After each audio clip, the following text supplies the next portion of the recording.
창세기 49장입니다. 야곱이 죽음을 앞두고 그의 더 12아들들을 축복하고 예언한 내용은 기록하고 있고요. 하나님께서 야곱을 통해 그들에게 대한 예언을 하신 것은 그들이 앞으로 겪을 일들에 대해 알려줌으로써 미리 준비케 함과 동시에 하나님께서 그들의 앞날을 계획하시고 섭리하신다는 사실을 보여주기 위함입니다. 여기에서는 요셉 자손이 한 지파로 간주되고 레위가 첨가되고 있지만 민수기 2장에는 레위가 제거되고 므낫세과 에브라임이 별도로 다루어지고 있습니다.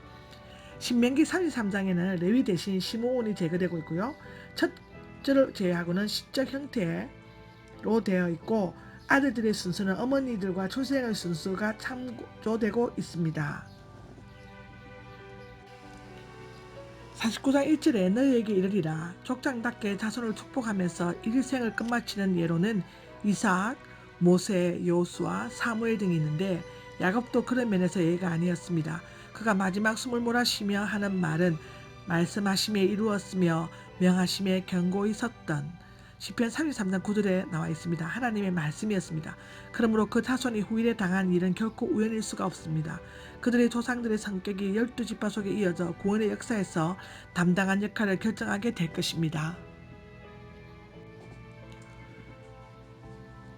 루벤은 레아에게서 난 큰아들이고 야곱의 힘이요 권능의 시작이었습니다. 그는 큰아들로서 2배의 목을 물려받도록 되어 있었지만 물이 끓고 넘치는 것과 같은 충동을 억제하지 못하고 아버지의 침대에 올라가 더럽힘으로써 즉 야곱의 첫 빌하와 통관을 함으로써 장자의 명분과 권리를 상실하게 됩니다.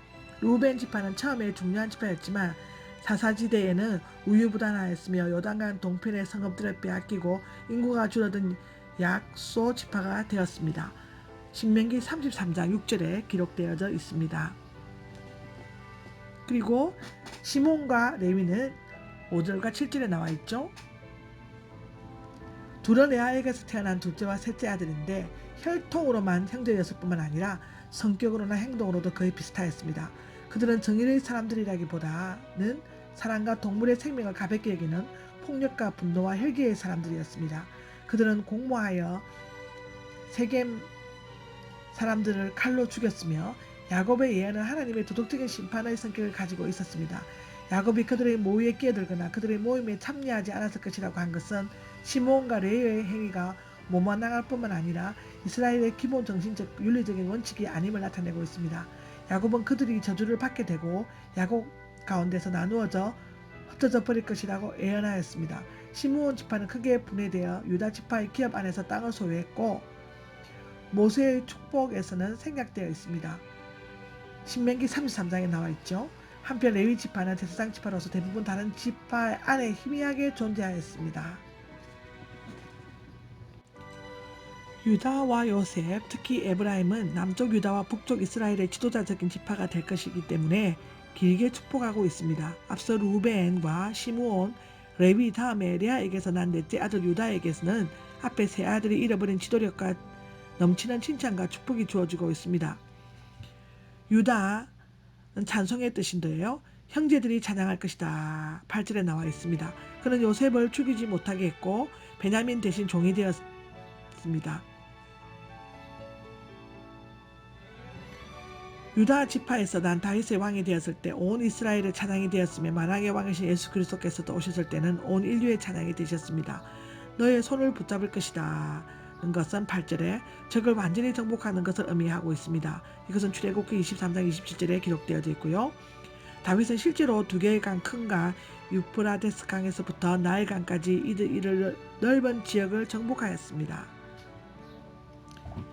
내 아버지의 아들들이 절할 것이다 라는 것은 군사적 정치적 지도자인 왕이 되는 것을 나타내고 있고요. 유다는 사자 새끼이다 9절에 나와 있는데 사자가 동물의 왕인 것처럼 유다 지파는 사자처럼 막강한 힘과 용기를 가지는 것으로 나타내어집니다. 유다 또는 이스라엘은 종종 사자로 묘사되었고 에스겔 19장 2절에는 유다의 자손인 예수 그리스도는 유대 지파의 사자, 요한계시록 5장 5절에도 불려졌습니다. 왕의 지휘봉 복속하게 될 것이다. 여기에서 지휘봉은 왕권이나 통치권을 상징하는 작은 희대형 지팡이이며 다음에 나오는 통치자의 지팡이 왕권과 의미가 있습니다. 시적으로 반복적인 표현 기법을 사용한 것은 강조하기 위함인데, 통치자인 왕은 권위의 상징인 지팡이를 다리 사이에 두고 관례가 있었습니다. 이것은 유다의 후손들이 영원히 그 왕권을 계승할 것임을 나타내고 있는데요. 이 왕권은 남왕국 유다가 망하면서 없어지는 것 같지만 유다 지파에 속한 예수 그리스도에 의한 영원히 계승되어집니다. 이 기록은 마태복음 1장 1절에서 16절에 기록되어 있습니다. 유다는 참된 왕이 올 때까지 다스릴 것이다 라는 게 있는데요. 많은 논란이 있는 구절입니다. 개역성경은 그 발 사이에서 떠나지 아니하기를 실로가 오시기까지 이르기니로 번역하고 있는데, 똑같은 구절이 에스겔 21장 27절에 언급되어 있습니다. 여기에서는 시드기야의 머리에서 왕관이 벗겨질 것으로 되어 있습니다.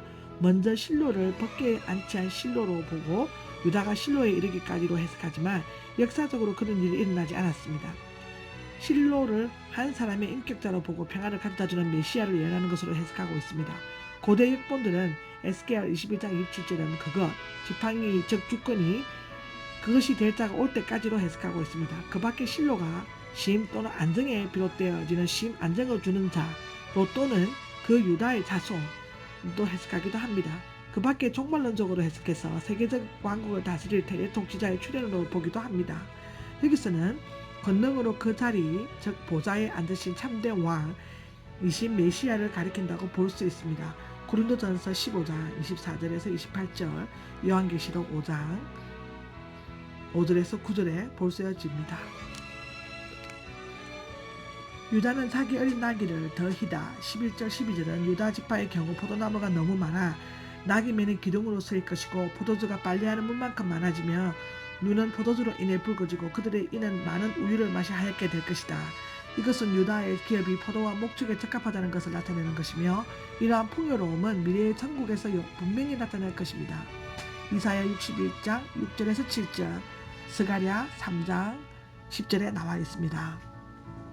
여기서 스불론 13절에 나와 있죠.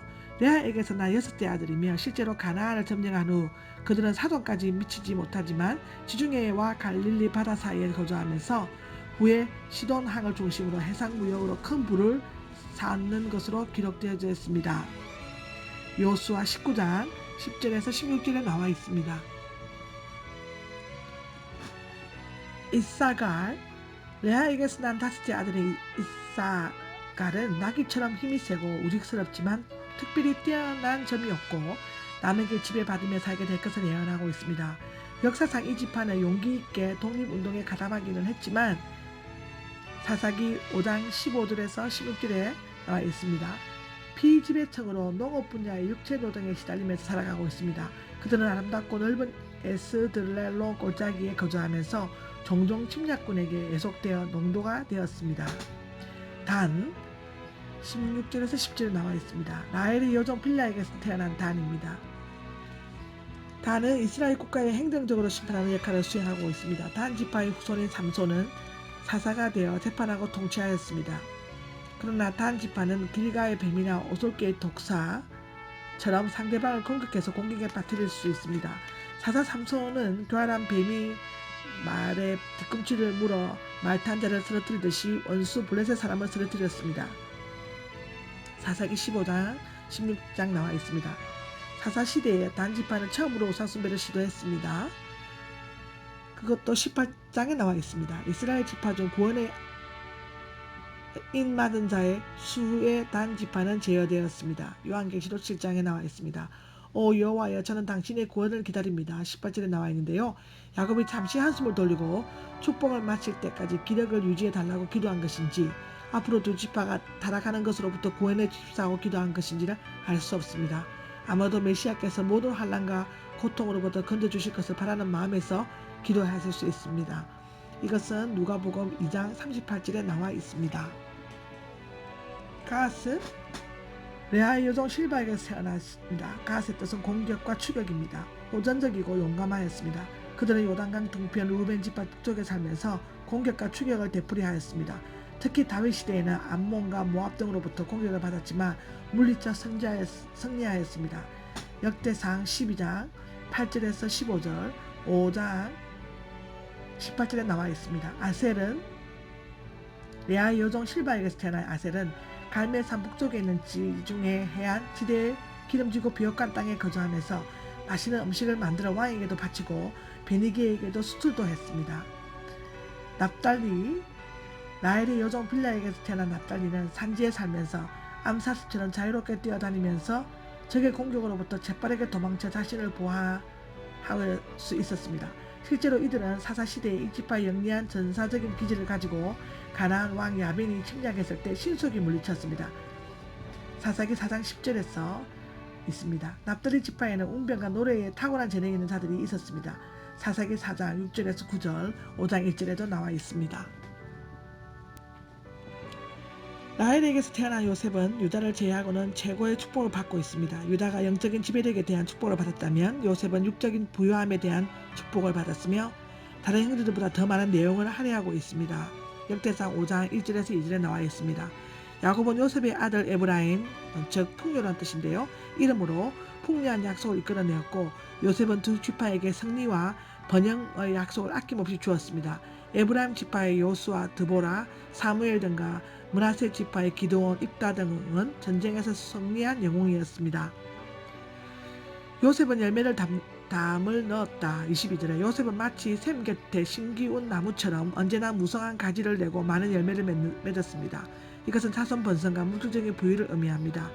역사적으로 에브라임과 므낫세 지파는 북왕국 이스라엘에서 주도적인 역할을 했고 특히 여로보암 2세 때의 넓은 영토에도 막강한 경제력과 군사력을 가졌습니다. 할 쏘는 자들이 축복을 주시기 때문이다. 23절에서 25절은 요셉이 할 쏘는 적들 미단, 가나안인 사사기 6장 3절에 또 여호수아 17장 16절로 나와 있는데요. 공격을 받았지만 야곱이 섬기는 전능하시고 이스라엘의 반석이신 분이 함께 도와주시고 복을 주시기 때문에 그들은 이기게 되었다는 것입니다. 주께서 위로 이마에 내릴 것이다.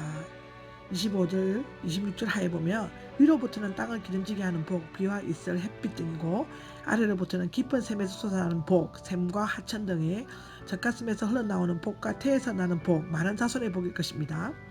특히 사막지대에서 물이 풍부한 것은 복 그 자체이며 또한 유목과 농경 사이에서 자손이 번성하는 것은 가축의 수에 못지않은 노동력의 축복입니다. 내 아버지의 복들은 이마에 내릴 것이다. 26절에 야곱의 조상이나 형제들이 받은 복보다 더욱 풍성한 복이 요셉에게 임하기를 빈 것은 요셉이 그의 형제들 중에서 가장 뛰어난 자였기 때문입니다. 베냐민 27절에 나와 있는데요.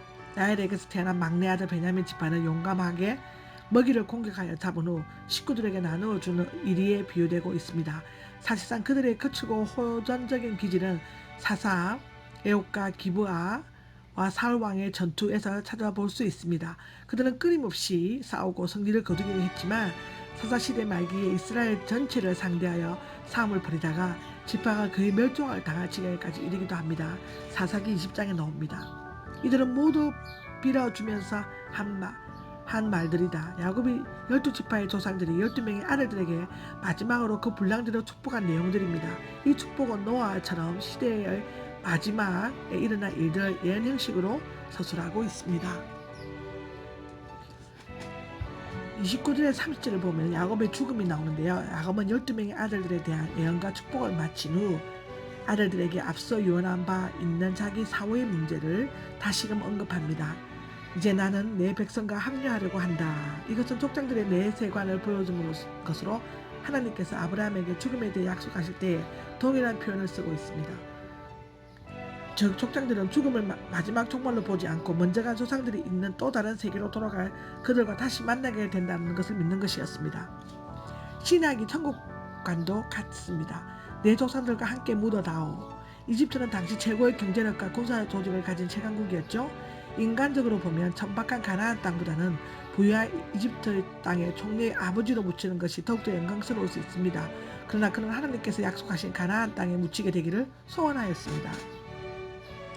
막벨라 굴은 햇사람 에브론에게서 산 것이다. 이것은 장차 그의 후손들이 장차 가나안 땅에서 정착하리라는 하나님의 약속 등을 믿고 미리 사둔 것임을 주지시키고 있습니다.